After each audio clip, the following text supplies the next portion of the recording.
High in the Himalaya, in the most remote kingdom in the world, explorers find thousands of mysterious caves.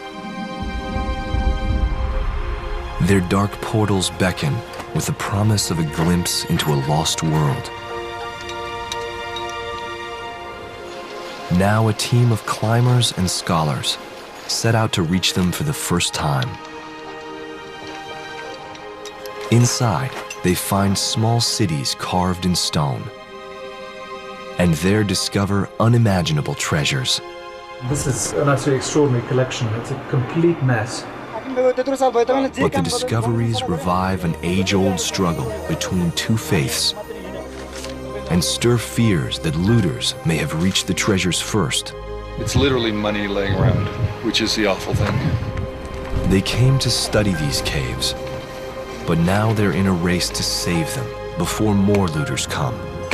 Or worse yet, the caves crumble into oblivion. The struggle to reach these caves is daunting, especially for non-climbers. I've never worn a harness before. The contents of the caves are astounding. I understand that there's some human remains up in this cave. Over. It looks like it's obviously a burial chamber. They believe the caves hold ancient evidence that this was once a sacred valley, an earthly paradise some have called Shangri-la.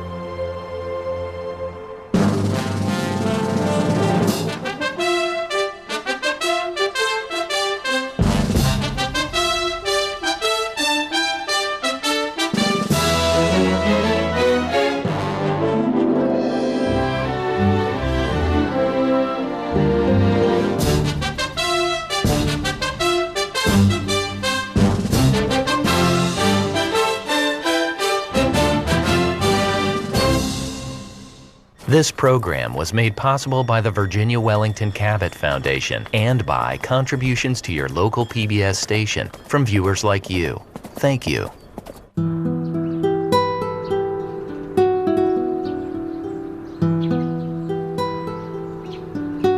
In the desolate mountain borderlands of Nepal and Tibet, there is an ancient Himalayan kingdom beyond the reach of the modern world. Hidden in a valley surrounded by the world's highest peaks. It is called Mustang. The locals call it the Kingdom of Lo, and their monarch is the 25th in direct descent from the first king of Mustang, who founded the royal lineage nearly 600 years ago. For thousands of years, a trade route has passed through the kingdom, one of the few pathways across the roof of the world, and a critical link between India and China. But Mustang is a kingdom with a mystery. Hundreds of unexplored cave complexes dot the cliffs that guard the great Kali Gandaki River. The enigma of the caves has pulled Himalayan climber Pete Athens here repeatedly. For more than 2 decades, he's been a student of Tibetan Buddhism, and he summited Mount Everest 7 times. This is really, in many ways, my greatest expedition. Climbing Everest is nothing like this. People know every inch of Everest. To have the opportunity to go into these caves, the first people to go in over 1,000 years, is a remarkable privilege. So much information about Tibet and all the Himalayan states could be in any one of these caves, and it has not been discovered, and it's lying there waiting for someone to find a way in and document it. The caves have never been explored because Upper Mustang is a restricted area of Nepal. Until recently, it was closed to the outside world. Even today, only 1,000 foreigners per year are allowed into Mustang's forbidden zone. 2 years ago, working in concert with the government of Nepal, Pete and project leader Brot Coburn and an elite team of explorers finally gained access to the first of Upper Mustang's caves. Their discoveries made news around the world. Priceless, centuries-old wall paintings adorn sacred cave shrines. It's just unbelievable. I wonder how long it's been here. Hidden cave temples are hewn into the mountainsides. In another cave, a masterpiece nearly 25 feet long. And the most stunning find of all. There's some incredible things in this next room, Pete. Oh my God. A giant room filled with texts, piles of texts. Their discovery of an ancient library forced them to confront a dilemma. With no permission to remove anything from the caves, the folios would have to be left unprotected until the team could return with permission.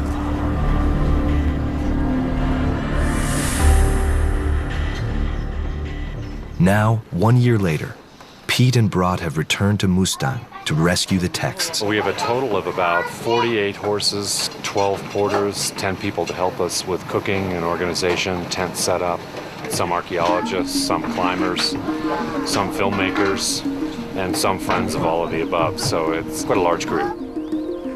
With a dream team of climbers and scholars, they'll preserve the ancient library, document the paintings, and try to explore more caves, all with just a month on their permit. From their starting point down valley, they'll trek some 60 miles to the royal city of Lomantang. The researchers are pursuing answers to an even bigger question. For 100 years, European adventurers have searched for an Eastern utopia, an earthly paradise they've called Shangri-la. Oxford University anthropologist Charles Ramble has studied these Tibetan ideas for 28 years, living amongst the Mustang people, speaking their many dialects, even mastering their ancient customs. The concept of utopia isn't exclusive to the East. It's certainly present in many religions. In the Christian faith, it's something that we have to look forward to. Paradise lies in the future. In the case of Tibet, there are earthly paradises, and for certain groups of Buddhists, there is the sacred land of Shambhala, which could actually be the etymological origin for Shangri-la. The idea of Shangri-la was popularized in the West by author James Hilton, whose 1930s book and film, Lost Horizon, introduced the idea into popular culture. But this fascination with Tibet as being a land where some kind of special sacred life went on away from the day-to-day living we're used to is something that's continued right down the centuries. To the people living in these valleys today, these kinds of earthly paradises are real. They call them bayuls, which means hidden land, where one can find enlightenment and peace. The highest concentration of these bayuls is in the Himalayan region. So the idea of a place where one could go and hide and live peacefully and live a long time is certainly present in the Tibetan tradition. On their second day in Mustang, Charles has a chance to show Pete how caves are linked to the pursuit of enlightenment. This cave is still in use today. It's the venue for a rare and sacred practice, a voluntary retreat into darkness to meditate. The practitioners will stay in here 49 days, practically naked. You start to hallucinate after a few days, and the trick is to realize that these are just hallucinations before the real visions and experiences come along. But the last chap to do a retreat in this cave, after about a week, I think he had to be taken out because he was in quite bad shape. Hallucinations. Yes. of something frightening, Yeah. something demonic. It's a kind of self-imposed sensory deprivation. The ultimate goal, of course, is enlightenment. And the whole purpose of these meditations is for the mind to unite itself with its own nature. People will come from the village every couple of days and put food in an L-shaped hole in the wall, so you don't actually have any direct interaction with the people who come to feed you. In this tradition, it's done for 49 days, but there are some people who will go into retreat for their entire lives. They'll just stay in there until they die.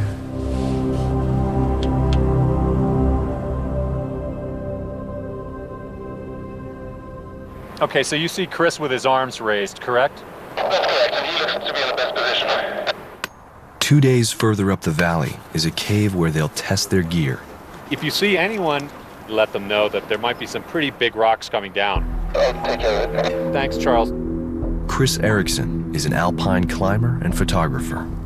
He'll photo inventory each cave. Renan Ozturk is an artist. His sketches of cave layouts will be a critical part of the analysis. He's also a world-class climber. As climbers, we search for the steepest, cleanest lines, and this is pretty much the opposite of that. Just crumbling, mud-drip sandcastle formations.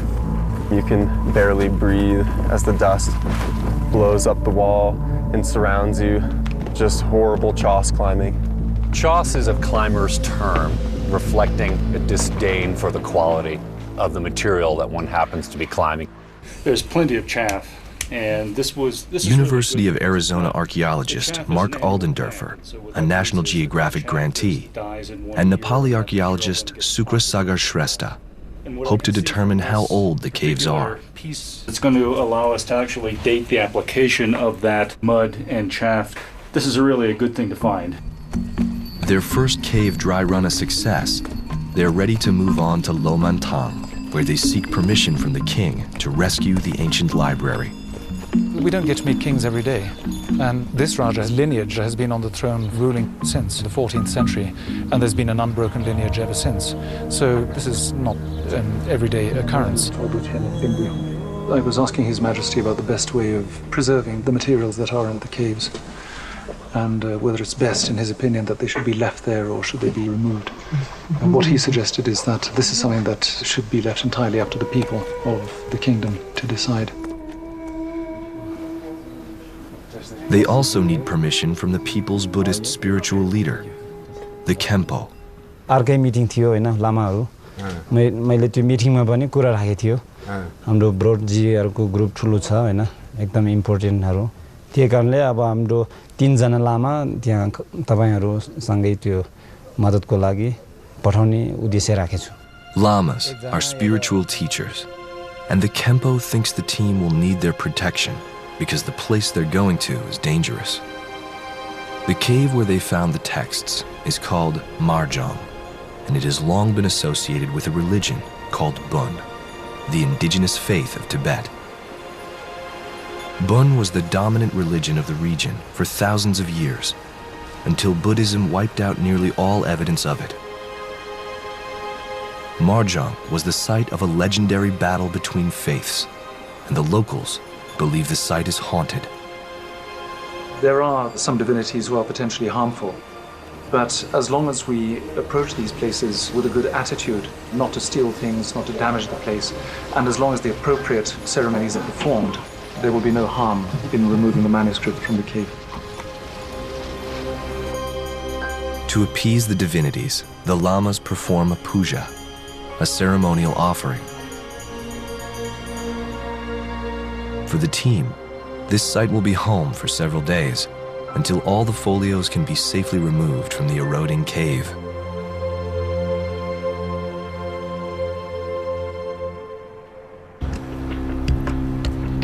Pete's hope is that the manuscripts still remain in the cave. Unexpected company arrives over the hill. It's the Lomantang Youth Club, a newly formed political group. They immediately challenge the authority of the team to enter the caves and accuse them of attempting to steal the texts. He's saying that we don't need to do a detailed inventory, photographic inventory of the contents of the cave. They can do that themselves and put them up on the net. That's one of the issues. The youth club wants to keep the manuscripts under their control. They believe selling the ancient scripts on the internet could bring good money. They call themselves the youth club, but these people are a bunch of troublemakers. They're really only a political action committee. They have a political agenda. They're looking for money. They're looking for power and control.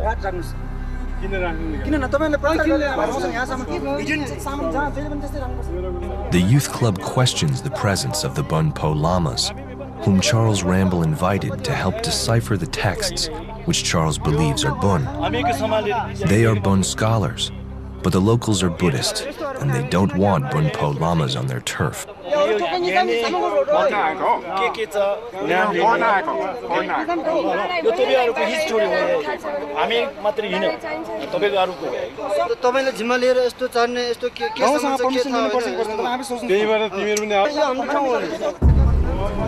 The lamas leave to seek help from the Khenpo's monastery. And so the age-old persecution of a faith continues. Mustang may be mostly Buddhist, but its roots are Bun. It took 1100 years for Buddhism to reach the Himalayas. The story of the faith begins in the 6th century BC, when a prince named Siddhartha Gautama, later known as the Buddha, was born in southern Nepal. He was raised in luxury. When he reached the age of 29, he stepped out of his palace for the first time. What he saw changed his life forever. The sick, the poor, and the aging. He renounced his privileged life, and for 6 years he meditated and came to realize that all things in life are impermanent, caught in the endless cycle of birth, death, and rebirth. At the age of 35, he became the Lord Buddha, the Enlightened One.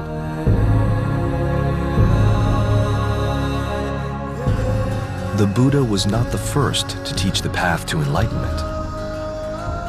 Surprisingly, his life story mirrors that of another teacher.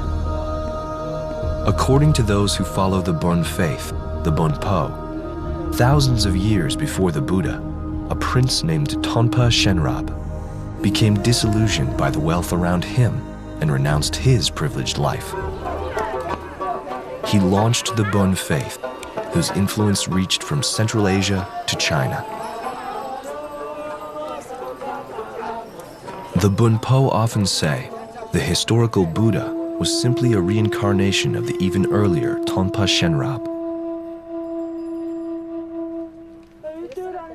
Because Bun grew out of an animistic and shamanistic tradition, the few people who still practice it are often mistrusted, mistaken as practitioners of a kind of black magic. As a result, today the Bun religion is perceived a malevolent force by many. There's a great deal of misunderstanding, particularly among Buddhists, about what Bun is. They still have this idea that Bun was some kind of benighted dark religion that had to be effaced.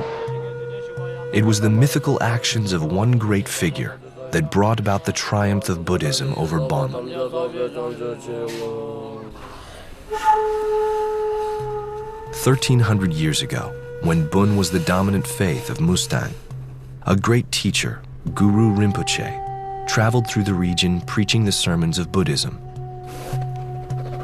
His following was unprecedented, and he left an indelible mark on the Himalayas.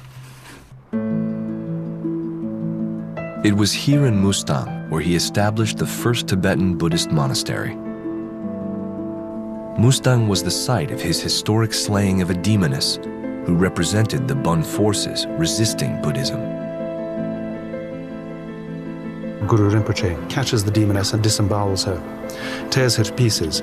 And this is why when you see blue striations in the rocks, this is the liver of the demoness that was flung into the cliff. You'll see very red streaks of rock. This, of course, is the blood of the demoness. There are little fragments of her liver all over the place. The Buddhists themselves associate the demoness with the indigenous dark forces which they regard as being Bun. It was a metaphorical spilling of the blood of the Bunpo. The legacy of that conflict is still palpable at Marjong today. Lamas return after having met with the Khenpo, and whether they are Bunpo or Buddhist, the decision is unanimous. The researchers must be allowed into the caves to remove and document what's there.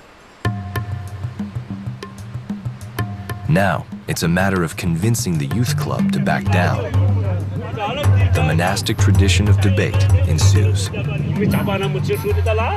The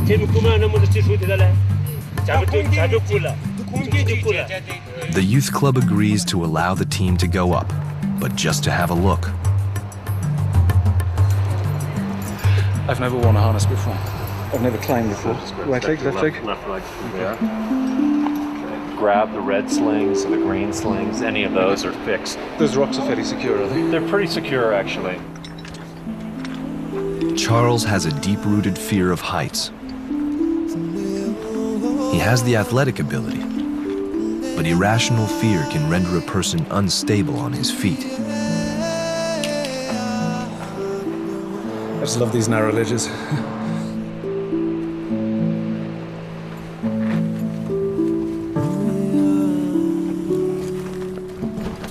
Fear aside, this is not easy climbing. And just step back and behind. There you go. Some of that rock right on the surface is loose. Blaze on, Renan. Blaze on. Okay, Charles. Facing into the rock now, facing in. There you go, left foot first. Renan will start giving you information on what's on the other side. Right hand on the yellow rock by your thigh there. Good, looking great. Good job, Charles. Excellent.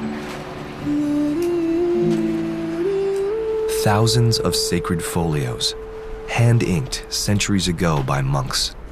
This is an absolutely extraordinary collection. With a bit of luck, we'll know something of the diversity of the literature that's been stacked up in here. Ideally, we get the last page of this lot, and that'll tell us who wrote it, why it was written, who paid for it. We're not going to find it. The last page, the key to everything in the collection, is called a colophon, and it is the needle in this haystack. But in the meantime, somebody's gone through the whole lot, rifling them, probably for illuminated folios, which are worth something on the commercial market. The illuminations, the original paintings found on many of the texts, are small masterpieces, lying in centuries-old pigeon droppings. Yeah, this is a nice one, Charles, right here that Chris has. Oh, lovely.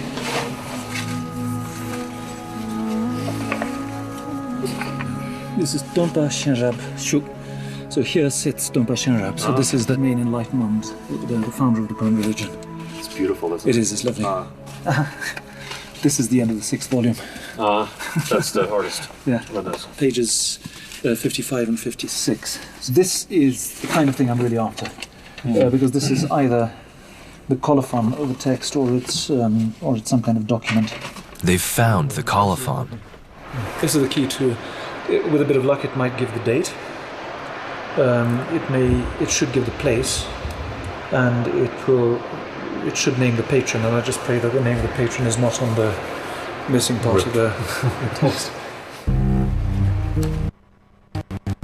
To impress upon the youth group that this room in just a year has become in much worse condition, and the documents have suffered and been compromised as a result of it. So everyone up here, whether they're from the US or from Great Britain or from the youth group, are hoping that some agreement can be made today about rescuing these documents.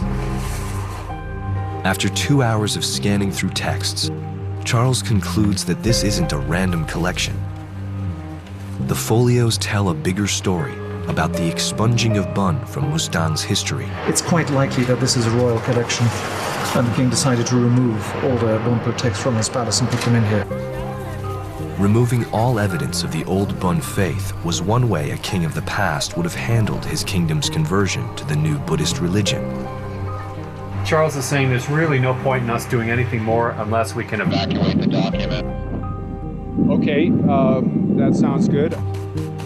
Good Tibetan illuminations. I think the most expensive has been over $100,000 for just one small 2-inch by 3-inch square. Himalayan art historian Jeff Watt knows the market value of this lost Tibetan art. We don't know how old these are, but even poor quality are valuable and worth the effort of poor people crawling in and trying to get them, because it's just money laying around. It's literally money laying around, which is the awful thing. A few more inches with your right hand and you got a little bit There it is. Good.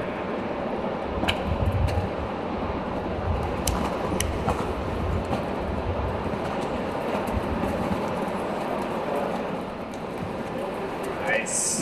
Never again in my life am I going to do that. All right. You're safe. Now for the hard part. As soon as they reach the ground, the entire team is searched by the youth club for any texts or antiquities that might have been removed from the cave. Without permission to remove the folios, the team is paralyzed. The fate of the ancient library is in the hands of the Khenpo's lamas. The plan is that they are going to go up to Lomantang, have meetings tonight, and form a consensus of all of the concerned stakeholders. And they'll write a written request that our team come and remove the manuscripts. It also means that I get to go in there again. Deciphering digital images of the texts gets Charles closer to a date. They may be over 500 years old. What we may have in these caves could well be the text from the dead city of Bangkok. This is a very important Khenpo settlement that was present before the establishment of the Kingdom of Mustang in the 14th century. Yeah? So when this was written, we don't know, but we're getting warmer. I'm sure there are more clues in the caves. Let's see if we can get them out tomorrow. Archaeologist Mark Aldendorfer takes an interesting, hands-on method to date the caves. And somebody's going to translate, right? Okay. Okay, you know what we're going to do? We're going to make a cave like up there to fit inside this space like this. Here. So what you want to do is make a shape that goes in.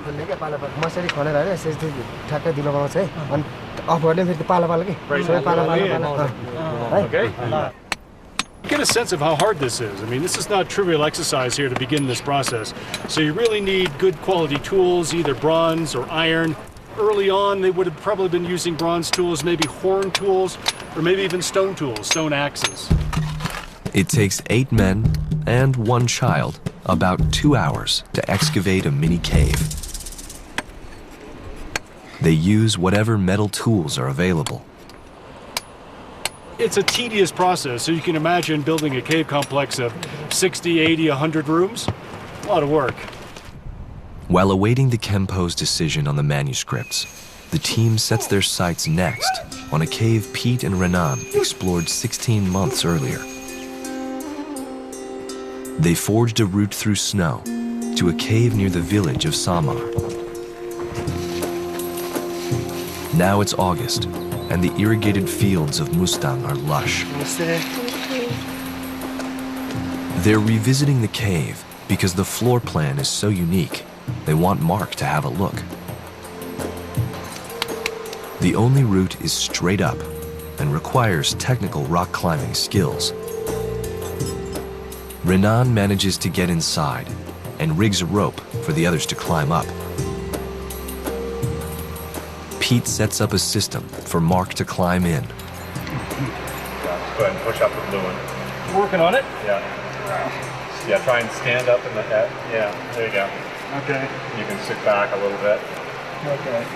This is going to be a struggle, I think. Yeah, okay, so let's rig it a little differently. Okay. Renan is left to imagine what it must have been like for those who once lived here. The rooms offer protection from the elements, and wood protruding from the exterior suggests a balcony for exposure to the warm sun.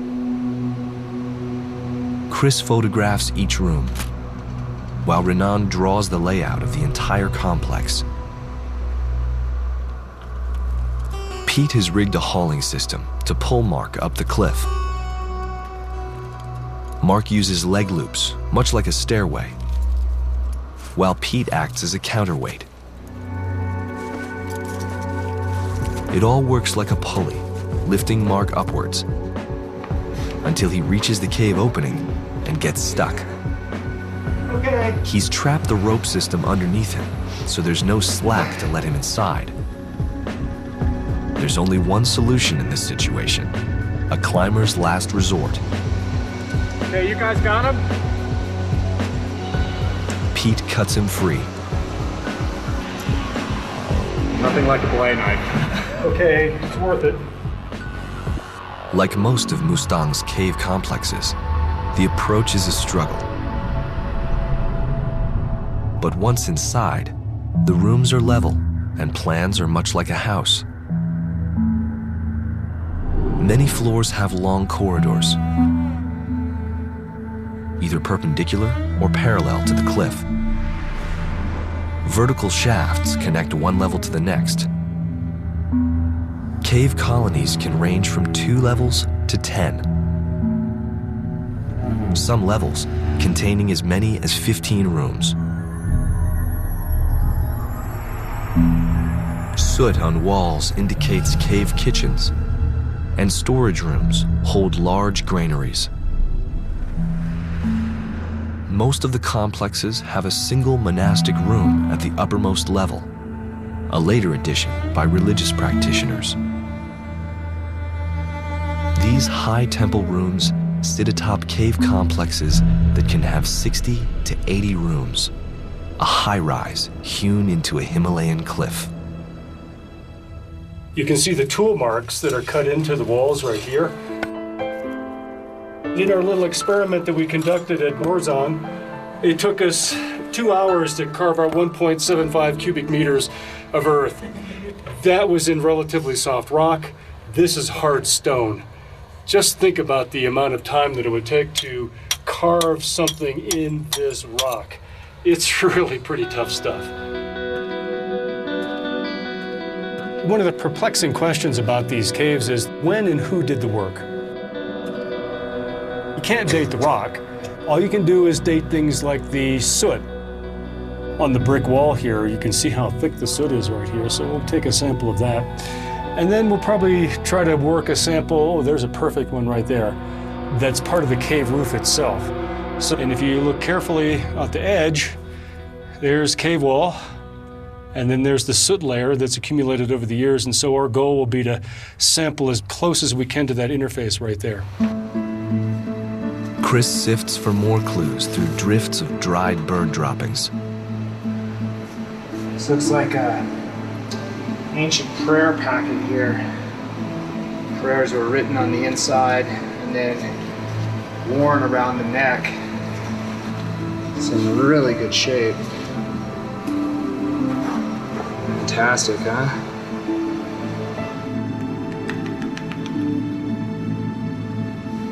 This is another one that's was wrapped in a piece of cloth. Prayers are still folded and fairly well intact on the inside. Wow, whole bundles of prayer packages here. Several of them. These could be very old. Got it? Yeah. Okay. I have it. All right, there it goes. Look at that, that's beautiful.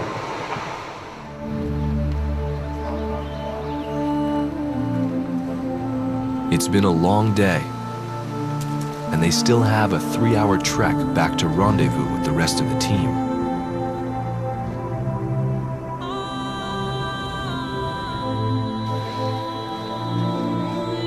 Charles and Mohan Singh Lama from Nepal's Department of Archaeology decipher the archaic Tibetan script. But it looks like it mentions 2 people and it has something to do with taxes and it's some kind of agreement. These are rare documents an anthropologist hopes for. The personal papers of a people who lived here centuries ago. And then we have these bits and pieces. These are amulets. Someone would approach a priest and say that he or she requires protection against maladies, witches, gossip, or some such thing. And the priest will make a block print, fold it up into a leather pouch or a cloth pouch, and the petitioner will hang this around his or her neck as a form of protection. Once they're removed or renewed, they would never be thrown away. They would just be hung in the house. So this could be a collection of these amulets from a single house. Now, what's really interesting about these is not a block print, it's manuscript. It's all completely written by hand and painted by hand. These sorts of things almost always block printed after the 17th century, I think. So this is another item of evidence to suggest that this is pre-17th century. Now, why would a collection like this be found in a cave? Tibetans consider that anything written is sacred. In this part of the world, there is actually no word for religion. The usual Tibetan word for religion is chö, which means a book. So a book is intrinsically something sacred. So a piece of paper with some kind of writing on it, whether it's religious writing or not, is intrinsically sacred. So if somebody might want to simply get rid of all these things, rather than throwing the whole lot away, they would deposit them reverentially in a cave. So this is a kind of burial of the text. For the whole team, it's a touching detective story, breaking the seal off the Himalayan history books to log a missing chapter from the past. Back at Marjong, the Khenpo, the king of Mustang, and the leaders of Lomantang have delivered a written request for the team to remove the Bon folios from the cave. Notably, there's no signature from the youth club. Pete doesn't want to wait around to see if they show up. A climber's haul bag will be the conduit for a historic library of texts. And one of Renan's blank canvases acts as a tarp. They start in the outer room, which is merely 1/5 of the entire collection. The aim is to prioritize pages with illuminations in case their efforts are once more shut down. This is the first of what will eventually be 30 loads.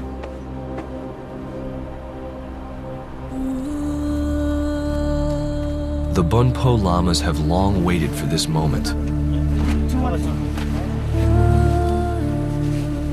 The texts are a deep connection to their lost history. Many are from the Lubum, an original sermon of the founder of the Bon religion, Tonpa Shenrab. For the Bonpo Lamas, it's like finding an early version of a book of the Old Testament.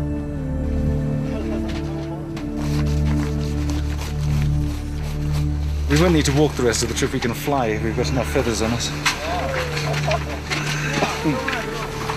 After hours of work, the climbers have only removed half the texts. Hundreds of years' worth of bird guano and dust coat the pages.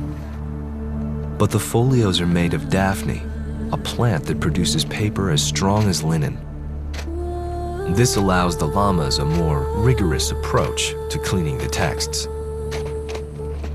They're undoing a natural tar and feathering of an unwanted library that was once secreted away into these caves, when converting to a new faith meant eradicating the old. A disciple of Tonpa Shenrab.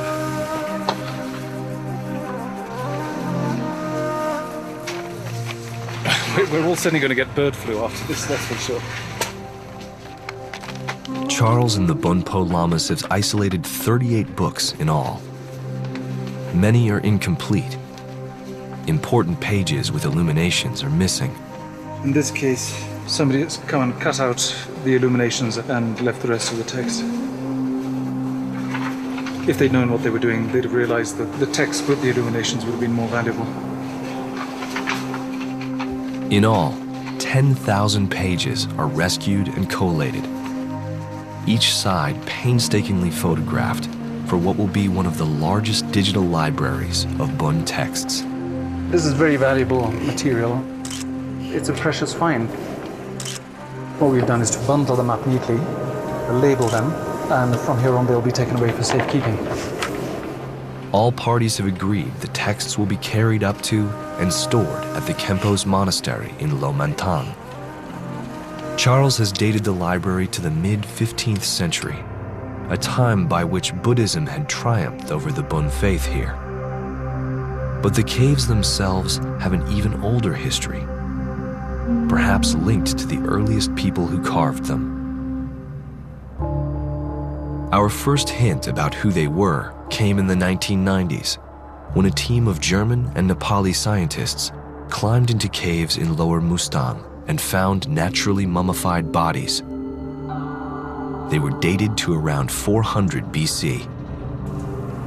It seems an unknown civilization carved caves in Lower Mustang strictly for mortuary purposes, to bury and revere the dead. Surprisingly, we know very little about them. We know about their agriculture. They were growing barley and buckwheat. We know that they were trading ceramics with people living down valley. Yet it's still very much open as to who these people were and what they were doing here. Cave burial suggests that the mummies predate Buddhism. One common Buddhist way of disposing of corpses, by contrast, leaves no trace.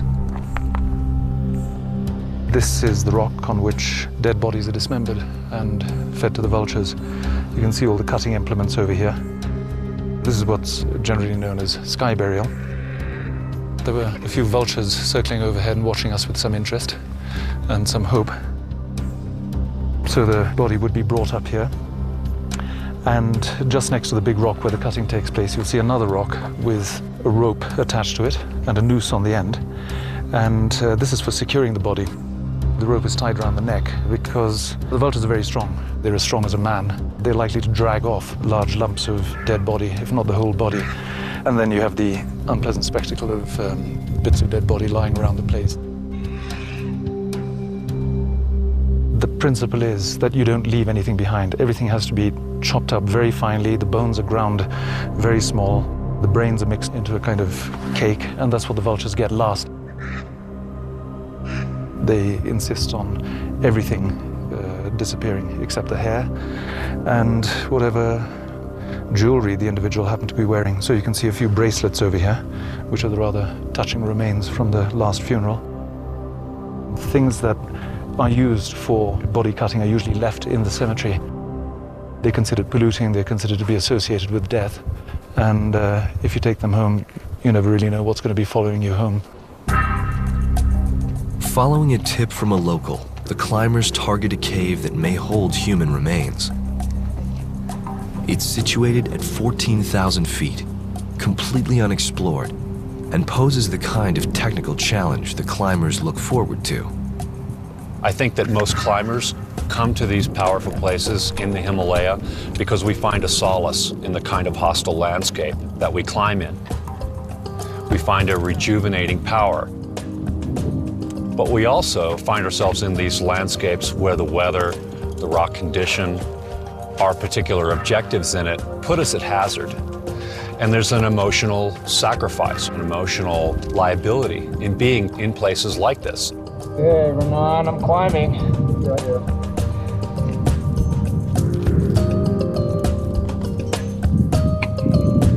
Oh, so good.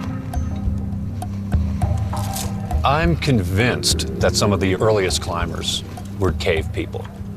Not only were they excellent climbers, they were excellent climbing wall builders because they were able to carve out these handholds and footholds.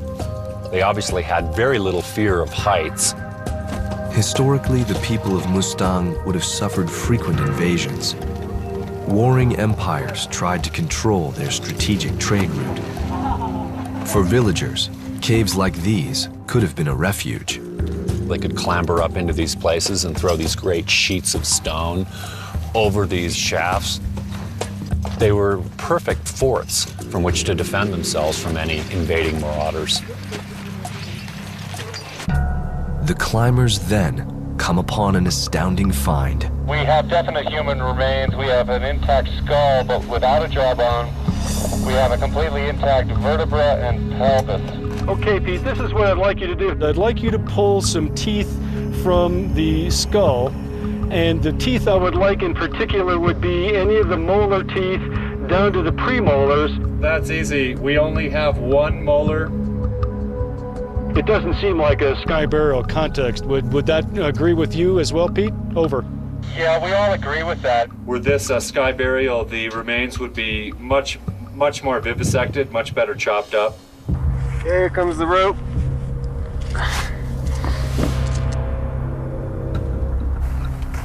Miraculously, the climbers make another intriguing discovery. Pete, this is Chris calling. Do you copy? Go ahead, Chris. Tell me what you see in there.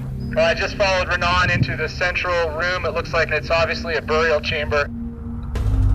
We've got 3 skeletons in here, 2 of which have an inclusive mandible on the skeleton. The room itself is highly geometric.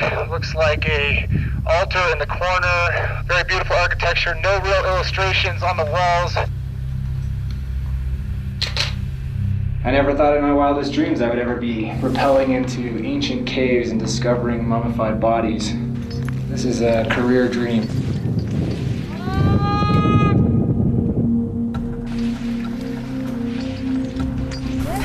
How's it going, Mark? It's going well. All right. Good day. Yeah. It was a big day.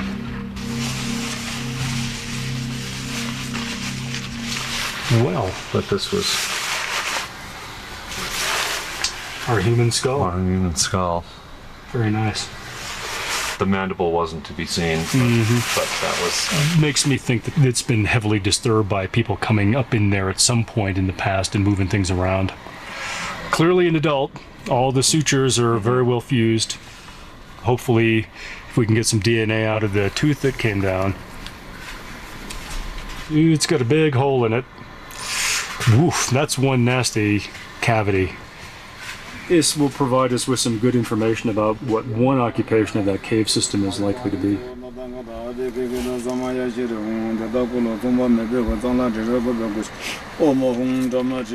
A lama is called in to give a puja, a ceremony where the spirit of the deceased is given offerings and the nearby divinities are appeased.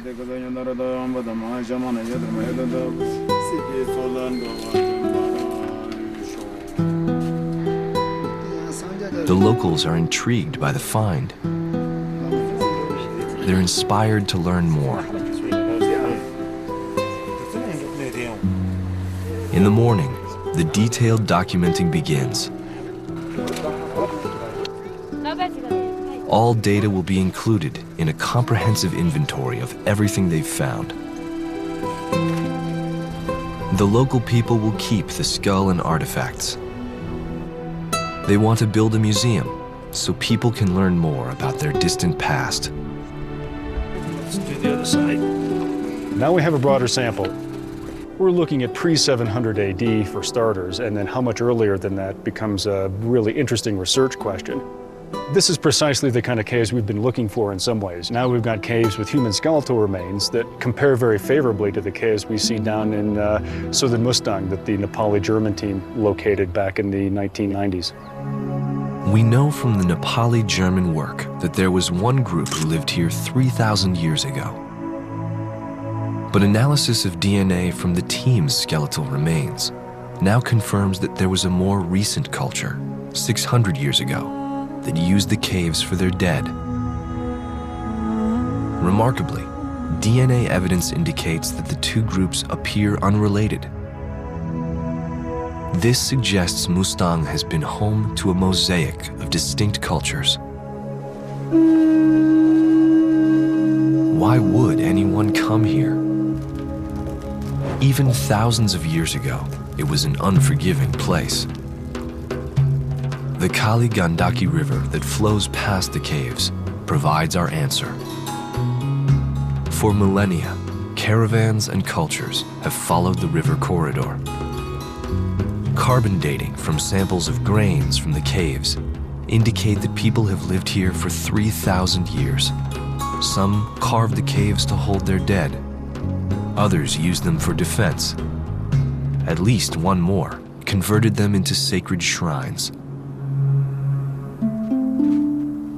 One final cave suggests an even more compelling spiritual reason for coming here.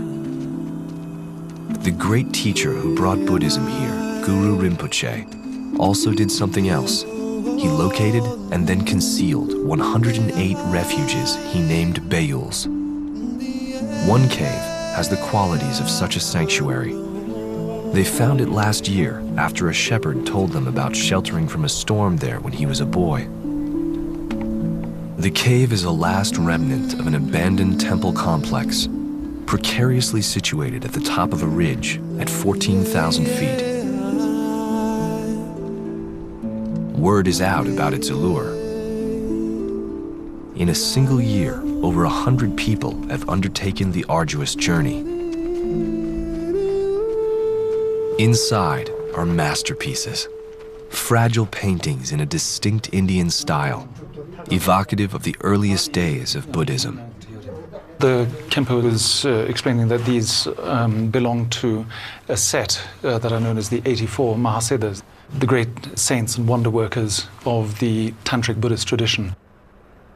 Each of these images has a 4-line inscription underneath it, and the structure is exactly the same in each case. So let's take an example of this individual. He belonged to a fishing caste, and he was highly accomplished at yogic techniques.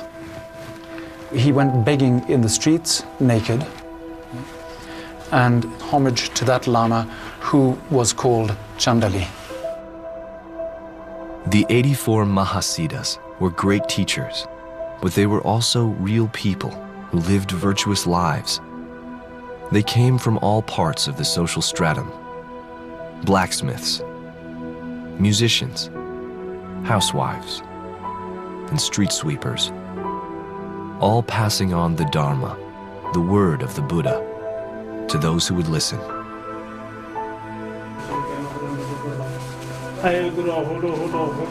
The ruins around here are quite extensive, so there must have been a rather sizable religious community living here in an extremely remote place, absolutely in the middle of nowhere, perhaps receiving visitors and pilgrims who would then provide them with patronage for their survival in this environment.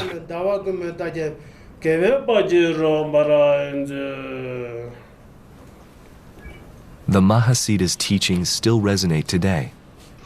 Pilgrims want to come in contact with them, inadvertently damaging the delicate murals. There is a sort of pious vandalism going on where people will come through and take little samples of the plaster, for instance, to put in their amulet boxes. So it's not because they want to destroy it, but because they want to take some of the blessings of the place with them. And they will also rub their hands on them, rub their heads on them, and so forth, in order to get these blessings. This discovery, dated to the 14th century, combined with some of the other cave shrines the team has found, shows that the greatest artists of the Himalaya, in a golden age of Tibetan art, were drawn to Mustang. What was it that brought them so far, so high, to paint on the crumbling, impermanent walls of hand-hewn caves? Perhaps it's not just the teachings of the murals that attracts the devout. Maybe the effort in reaching this high cave temple, the suffering involved in getting here, is the teaching. The researchers have cleaned some of the murals so the world can see these great teachers as they were meant to some 700 years ago. What is emerging is a picture of Mustang as an oasis of art and spirituality, nestled amidst a vast landscape of little else. The percentage of caves that we've been into is absolutely minuscule. And the discoveries that we've made in many ways changes the history of this part of the world. There are perhaps upward of 10,000 caves. How many have we been into? Half a dozen, perhaps? We need to go into as many of them as possible, make some kind of basic inventory, and it's going to be the climbers and the archaeologists and the art historians who can start to piece together the ancient and more recent history of this area. And this is something that the people of this area are very, very keen to know. They've just scratched the surface of Mustang's countless caves, each one meriting further exploration into a world where people have lived an enlightened way of life for millennia. At the time of Guru Rinpoche, in many ways it was a type of Shangri-la because the kings of Tibet were trying to civilize a highly warlike people. And the entrance of Guru Rinpoche was to bring the teachings of the Buddha and to try to civilize people and create a life that's far better. Perhaps the people who lived in Mustang at that time would have seen that civilizing factor as creating a paradise, because one would not have to wake up and sharpen one's swords. One could beat one's swords into plowshares and be living an agricultural life and have a landscape that could sustain that life. One that would be Buddhist in nature and would be compassionate for all sentient beings. Perhaps Guru Rinpoche planted a seed here in Mustang, and it did bloom into a religious, artistic, and rejuvenating bayou, providing sacred refuge some of us might describe as paradise.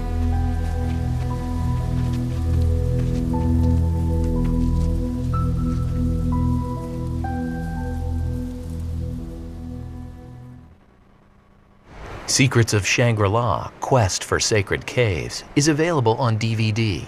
To order, visit shoppbs.org or call us at 1-800-PLAY-PBS.